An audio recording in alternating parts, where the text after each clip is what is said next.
kurang bangga. Yang kurang bangga kita sebagai orang Katolik di Indonesia. Jadi jarang dan kurang beribadah sebagaimana yang lain bahwa kita untuk doa rosario ataupun kita ibadah ibadah untuk lingkungan, ya ibadah untuk kita itu jarang. Memang ada tapi paling 1-2. Tapi jarang. Kalau seperti bulan Mei sebenarnya kita at least seminggu sekali kita bisa doa rosario bersama, tapi ini hampir tidak ada, cuma sekali. Dan ibadah memang jarang. Mungkin waktu kita baru ini kurang kaderisasi. Kadang-kadang kita kalau mau ditunjuk, oh kamu jadi ini ya, atau kamu ini. Pada umumnya orang nolak, mau biar aja mereka, selalu mereka. Jadi akhirnya pandangannya jadi seakan-akan oh bahwa itu cuma si A terus, si B terus, si C terus. Padahal itu karena kurang kaderisasi sampai ya itu cuma itu aja. Ya. Baik, ada satu tanggapan saja. Di depan.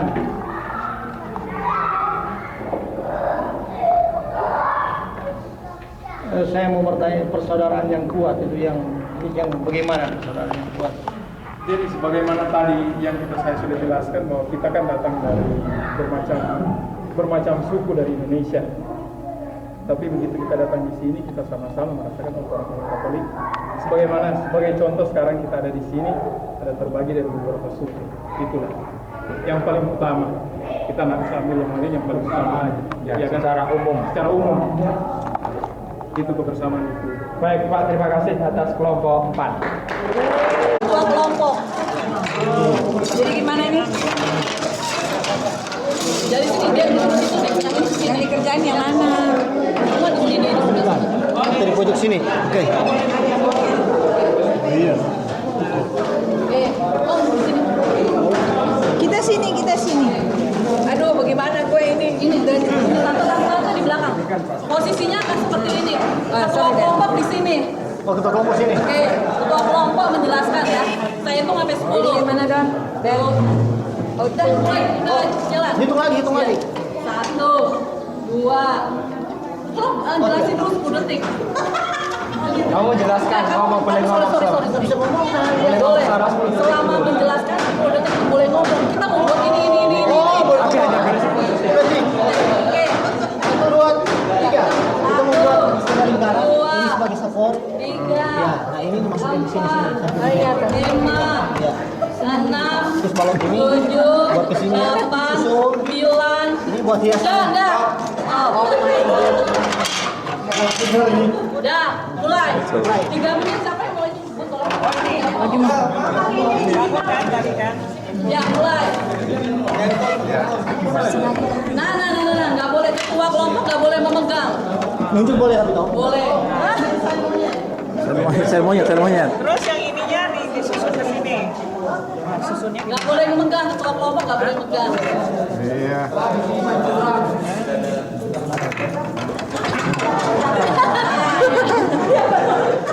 Kita nggak boleh megang. Oh iya. Warnanya boleh lain-lain. Boleh nggak? Ayo cepat. Ya. Sorry. Nah. Habis itu gimana?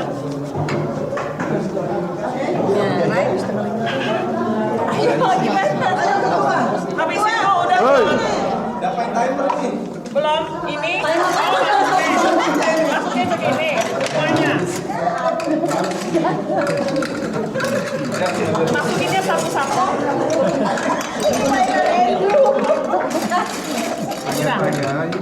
Ini Mau apa masukin aja? semuanya atau bagaimana?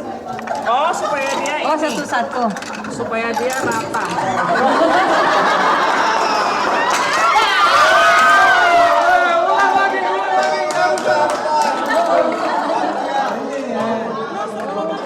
Wah, ketuanya bilang.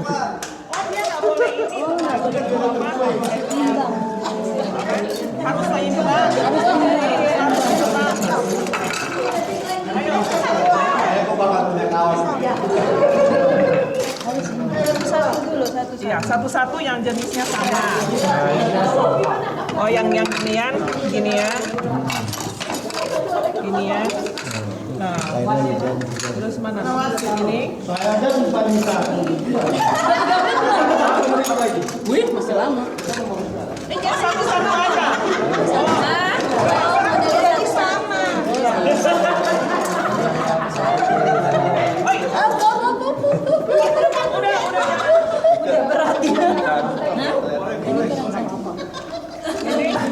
Copotin. Oh, copot ini. Gimana caranya? Bisa dong, nggak ada penahan. Nggak mungkin.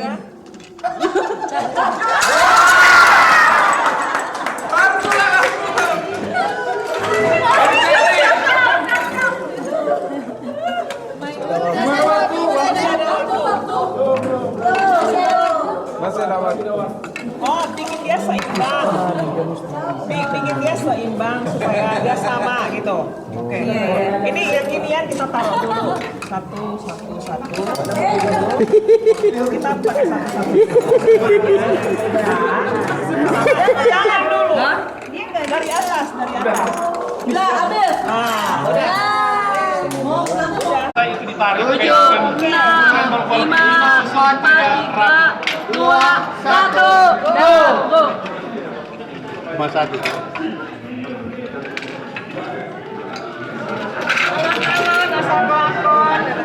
Jangan pakai lem ya, jangan pakai lem. Lemparin aja.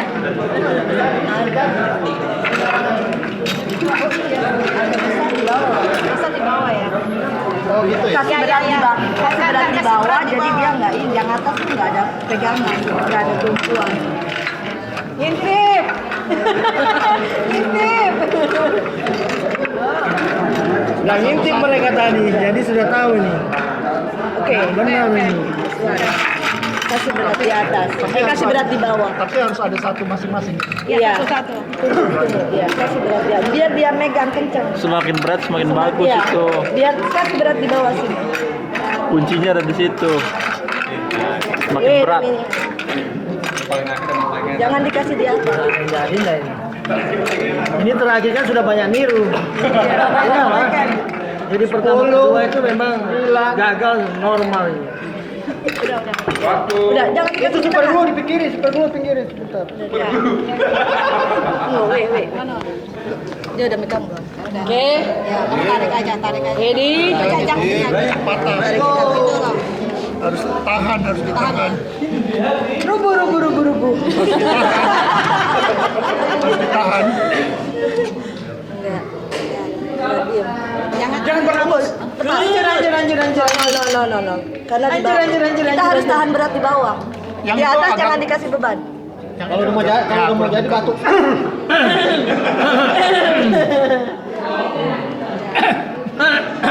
Lepas.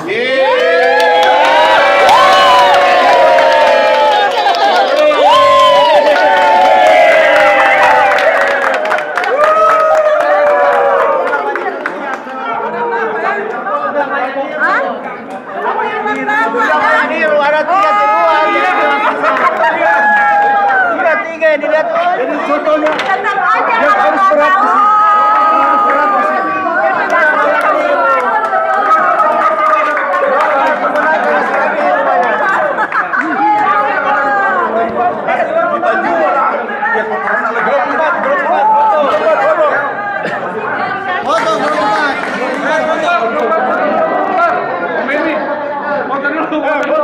Ayo grup 4 ya, foto-foto grup 4.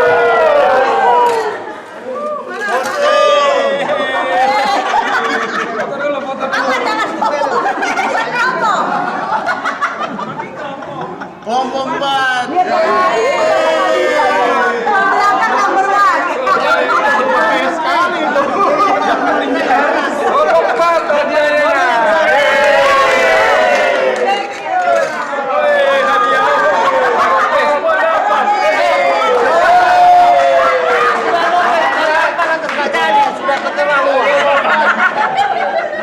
Sudah nyontek dari antara anak saja nih.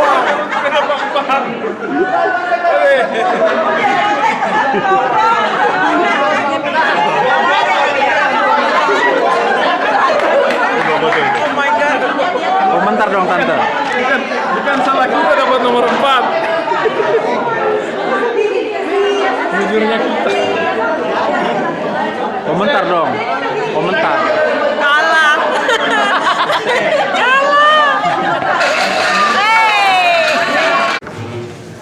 Komunikasi apa? Ya, saya tidak punya uang untuk beli kaos lagi. Bolehlah nanti kita bersumbangan.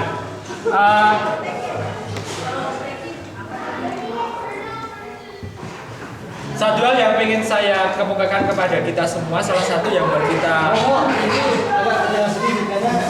agak miring. Satu hal yang membuat kita prihatin terhadap komunitas kita adalah soal komunikasinya. Dari komunikasi ini sebenarnya kita membentuk sebuah komunitas itu dari kata komunikasi. Kalau sebuah keluarga tidak pernah ngomong, sebenarnya hanya kumpulan orang saja. Tapi ketika kita berkomunikasi, lalu kita menjadi sebuah komunitas. Kita mengatakan ini komunitas New Hampshire. Karena kita saling berkomunikasi. Lalu komunikasinya modelnya seperti apa? Ada komunikasi antara atasan dan bawahan. Kalau Bapak Ibu kerja pasti ada atasannya dan dia hanya memerintah. Tolong dikerjakan ini. Kita tidak boleh membantah karena komunikasinya modelnya atasan dan bawahan. Kita tanya sekarang, komunikasi saya dengan komunitas ini modelnya seperti apa ya? Atasan dengan bawahan hanya menyuruh-nyuruh, Saling pengertian. atau komunikasi kedua sepantar, atau kita perlu dua-duanya. Bahwa suatu saat kita perlu ada orang yang memerintah kita memang. Seperti ketuanya memerintah dan kita nggak boleh komplain. Ya, tolong mengerjakan ini. Dan suatu saat ada komunikasi yang sepantar juga untuk berdiskusi seperti yang kita lakukan tadi. Dua-duanya kita butuhkan untuk membangun sebuah komunikasi. Ada beberapa kelompok tadi yang tidak bisa. Ini gimana ini? Ditaruh semuanya barangnya. Dan ketuanya hanya bilang, ya.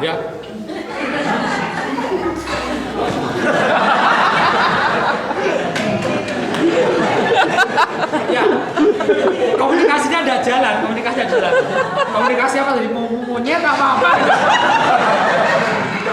Sampai baru tadi, oh ternyata harus diambil toh anunya. Agaknya baru tahu, karena apa? Karena tidak dikomunikasikan. Dan ini contoh komunikasi apa? Komunikasi yang tidak jalan, karena kita memang membuat supaya tidak jalan tadi. Dibuat tidak jalan, dan hasilnya memang tidak bisa maksimal. Ketika Bapak Ibu berkomunikasi tidak maksimal, hasilnya pun tidak akan jalan. Terhadap anak-anaknya juga. Ketika komunikasi Anda suka dengan anak-anak tidak jalan, maka keluarganya hanya akan menjadi hanya kumpulan orang saja, tidak menjadi sebuah komunitas. Makanya Bapak Ibu saya waktu di rumah itu selalu ngomong, kalau makan malam kami selalu bersama, lebih banyak bersamanya. Tidak boleh nonton TV. TV-nya matikan. Karena apa, kalau TV-nya disetel pasti kita hanya lihat TV, tidak pernah ngomong saat makan. Tapi TV-nya dimatikan kalau kita ngomong. Ya. Saya baru tahu ketika saya mikir ini, oh waktu itu Bapak Ibu saya maksudnya kalau saat makan bersama itu saat paling tepat untuk kita ngomong meskipun hanya setengah jam. Karena Bapak Ibu saya kerja guru, pulang sore, anak-anaknya sudah les, ya. Lalu kapan kita akan ngomong? Bapak Ibu bisa memikirkan, bapaknya kerja jam 5 pagi sampai jam 3 sore, ibunya kerja jam 4 sore sampai jam 11 malam. Kapan mau ngomong? Hanya weekend, Romo. Atau untung sekarang sudah ada cellphone, bisa ngomong. Tapi lalu kualitasnya seperti apa komunikasi kita itu? Apakah hanya perlu uang saja tetapi komunikasinya dikesampingkan? Ataukah kita perlu semuanya dikembalikan kepada keluarga masing-masing? Ini intinya tadi kita bermain-main membangun jembatan, sebenarnya kita mau ngomong soal ini saja, tidak membangun jembatannya, tidak kaosnya, tidak yang lain-lain.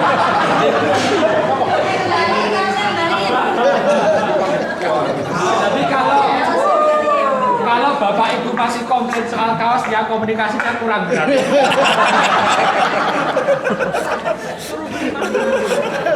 Karena yang kita pikir adalah soal how you communicate your life, bagaimana kita mengkomunikasikan kepada orang.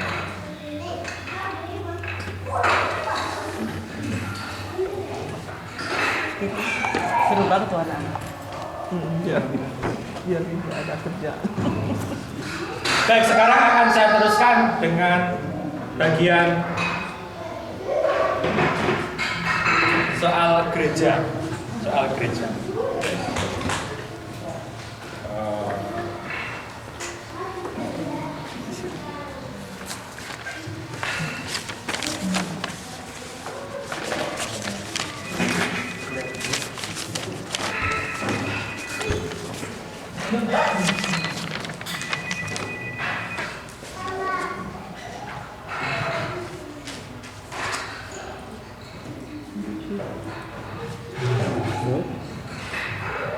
Baik.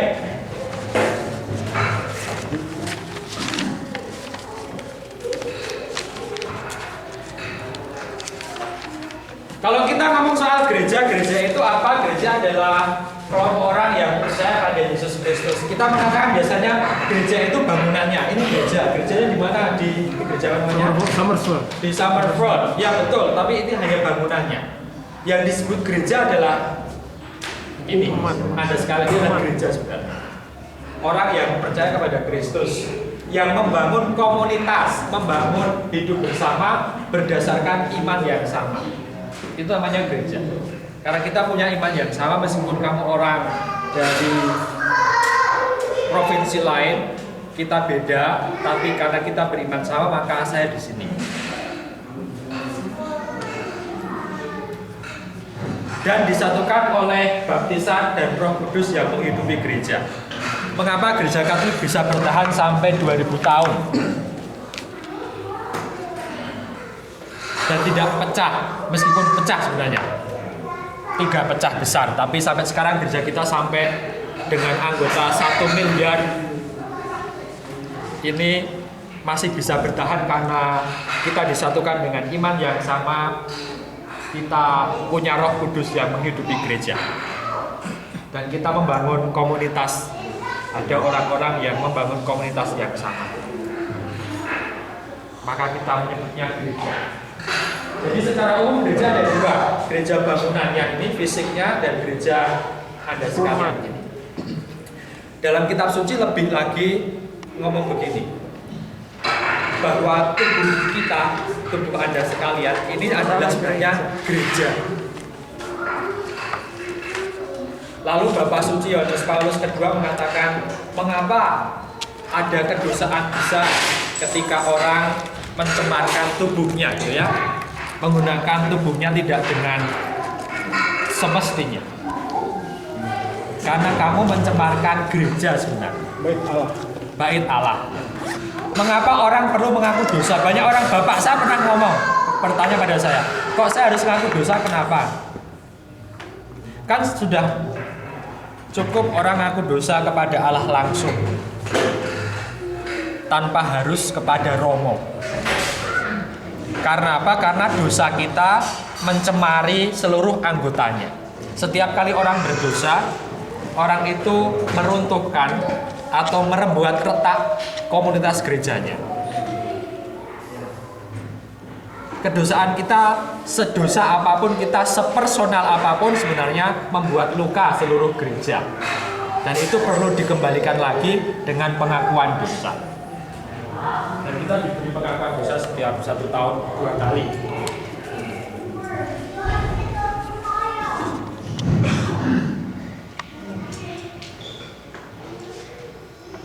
Gereja kita itu hidup dibagi menjadi 4 bagian sebenarnya. Tadi Anda sudah mulai, yang pertama dari Ekaristi. Ekaristi yang menghidupkan. Saya beri 3 contoh bersatu dalam Ekaristi yang menjadi puncak dan sumber iman gereja. Minimal Bapak Ibu diminta, diwajibkan datang ke gereja seminggu sekali lah, sebisa-bisanya. Kalau tidak bisa misa Indonesia karena kerja, ya carilah misa dimanapun ada misa. Kalau tidak bisa misa hari Minggu ya misa Sabtu sore. Kalau harus kerja Sabtu sore dan Minggu ya carilah misa lah harian sekali saja, seminggu sekali.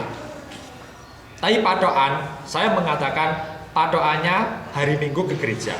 Tetapi disesuaikan dengan kasus masing-masing gitu. Tidak bisa dibuat general. Karena apa? Karena Ekaristi menjadi sumber dan puncak iman gereja. Bahwa setiap orang itu dikumpulkan dalam Ekaristi. Ekaristi menjadi daya kekuatan bagi kejiwaan hidup. Ekaristi menjadi tanda kesatuan dengan Allah dan sesama. Tadi malam saya menerima sebuah surat dari seorang teman yang bercerita bahwa dia baru saja memberi komuni itu jam 1 pagi ke paroki saya malu karena saya punya paroki di rumah tanah di Cilacap. Itu romonya sedang vacation. Lalu ada tetangga saya itu sakit keras, mau mati. Kalau dibawa ke rumah sakit ke Jogja 4 jam perjalanan, dia pasti mati di jalan. Lalu istrinya hanya bilang mencari romo, dapatnya romo tetangga di paroki yang lain, jaraknya 75 km dari paroki saya. Dia telepon Romo jam 12 malam. Romo tolong datang, bapak saya minta minyak suci dan komuni. Romonya bilang, kamu tahu enggak paroki itu 75 km dari tempat saya. Kalau di Amerika paling hanya 1,5 jam ya dengan highway. Kalau di Indonesia pakai 2,5 jam, ya masih jam 1 pagi lagi. Dia menjelaskan, tapi kami nggak bisa ke dokter karena pasti bapak saya meninggal. Lalu akhirnya Romo itu datang 2 jam perjalanan, memberi minyak suci dan komuni, habis itu meninggal. Saya hanya mau cerita bahwa Ekaristi, komuni itu menyatukan umat sungguh dan dirindukan oleh orang-orang yang sungguh-sungguh jauh seperti itu. Dan berbagailah Anda yang masih punya Ekaristi setiap minggu atau mungkin setiap hari.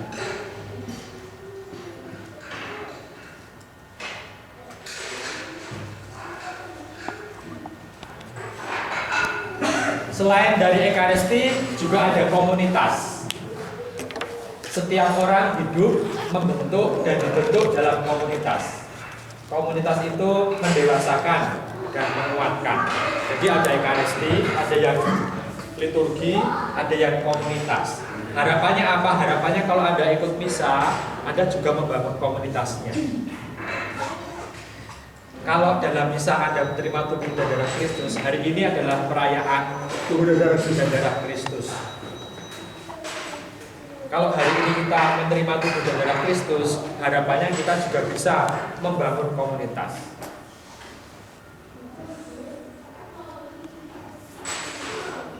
Apa maksud setiap orang hidup membentuk dan dibentuk dalam komunitas? Setiap orang di sini pasti seperti yang dikatakan. Sebenarnya kita punya orang-orang yang bisa membantu kita ngomong bahasa Inggris atau menerjemahkan. Hanya karena kita kurang komunikasi mungkin kita tidak menemukan orangnya. Hanya kalau kita mau mencari orang yang bisa membantu ada, hanya kita tidak mau atau kita kurang mau untuk mencari karena kita tidak mau atau kurang membentuk komunitasnya.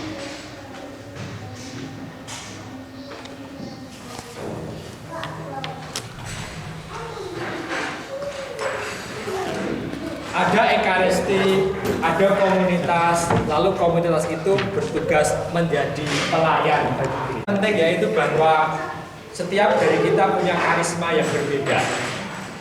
Setiap dari kita punya kemampuan yang berbeda. Setiap dari kita dipakai untuk membangun dan melayani gereja dan melayani sesama.